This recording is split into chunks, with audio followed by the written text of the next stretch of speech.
कोई पुलिस अधिकारी कह रहा था दंगे होते हैं, संविधान की बात करता हूँ और आदमबरी और पाखंडियों को घेरता हूँ और घेरता रहूंगा। सिर्फ आपका नहीं है, सबका है। तो सबका है तो सब तोड़ रहे हैं। हम लोग भी करा नहीं, अगर सुनिए श्रीवास्तव जी, नहीं गलत नहीं कह रहा हूँ, संविधान सबका है। तो सबका है, नहीं तो सबका नहीं है, तो फिर क्यों रोका, क्यों ताला लगाया? नहीं आपने। मेरा ये सवाल है आपसे कि हॉल बंद कार्यक्रम है, ओपन में तो कार्यक्रम है नहीं। मैंने कल आपके कप्तान साहब से भी यही आग्रह किया और कल मैंने आपके डीजीपी साहब को भी ये मैसेज किया कि जब कार्यक्रम हॉल बंद है तो हॉल बंद, मेरे भी 10 राज्यों में कार्यक्रम होते हैं, कहीं भी हॉल बंद सम्मान समारोह के लिए अनुमति की नहीं, सिर्फ सूचना देने की जरूरत होती है। तो फिर आप लोग क्यों रोकना चाहते हो? मेरठ में चंद्रशेखर जी को रोकोगे, मुजफ्फरनगर में रोकोगे, और दामोदर यादव का तो गृह जिला ही है एक तरह से झांसी, क्योंकि दतिया का रहने वाला हूँ श्रीवास्तव जी, तो यहीं आऊंगा, यहीं उतरूंगा, यहीं से ट्रेन में बैठूंगा।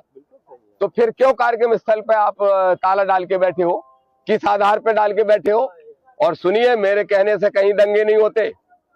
कोई पुलिस अधिकारी कह रहा था दंगे होते हैं, संविधान की बात करता हूँ और आदमबरी और पाखंडियों को घेरता हूँ और घेरता रहूंगा। सिर्फ आपका नहीं है, सबका है। तो सबका है तो सब तोड़ रहे हैं। हम लोग भी करा नहीं, अगर सुनिए श्रीवास्तव जी, नहीं गलत नहीं कह रहा हूँ, संविधान सबका है। तो सबका है, नहीं तो सबका नहीं, तो फिर क्यों रोका, क्यों ताला लगाया? नहीं, आपने आयोजन की अनुमति मांगी, सिटी मजिस्ट्रेट सर ने नहीं दी, आप उनसे बात करिए। नहीं, सिटी मजिस्ट्रेट से कोई परमिशन मांगी तुम लोगों ने? हाँ मांगी है, पूछ लीजिए। मांगी क्या?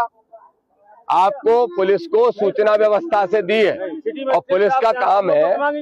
हम लोगों ने रिपोर्ट लगा। देखिए आप एक बात समझिए, मैं, आप सम्मानित व्यक्ति हैं, मेरा सिर्फ इतना कहना है, जो बातें हुई हैं उसका आप पालन करिए। तो हम उसी का पालन तो कर रहे हैं भाई, लेकिन आप भी तो उसका पालन करिए। पालन कर रहे हैं, आप भी उसका पालन करिए। ये तो सवाल पूछना पड़ेगा कि उत्तर प्रदेश हमारे प्रदेश तो है भाई, हम घुस भी नहीं पाए कार्यक्रम। अच्छा, सम्मान समारोह ही तो है, कोई और कार्यक्रम तो नहीं है, कोई सभा नहीं है, कुछ नहीं है। कहाँ पे?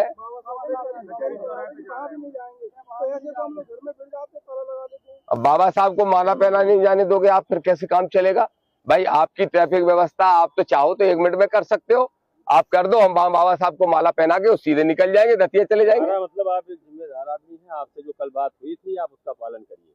नहीं तो क्या बात, आपसे मेरी बात हुई? कप्तान साहब से मेरी बात हुई है। फिर से एक बार बात कर लीजिए। नहीं तो अभी वहां आप बाबा साहब को स्टेच्यू पे जाने में कोई आपत्ति है क्या भाई? कार्यक्रम स्थल के लिए बात हुई थी, तो अगर कार्यक्रम स्थल की अनुमति नहीं है और हम संविधान को मान रहे हैं, आप भी अगर संविधान को फॉलो कर रहे हैं तो हम भी मानने को तैयार है। हम नहीं जाएंगे कार्यक्रम स्थल, बिल्कुल भी नहीं जा रहे। लेकिन अगर महापुरुष को माला भी नहीं पहनाने दोगे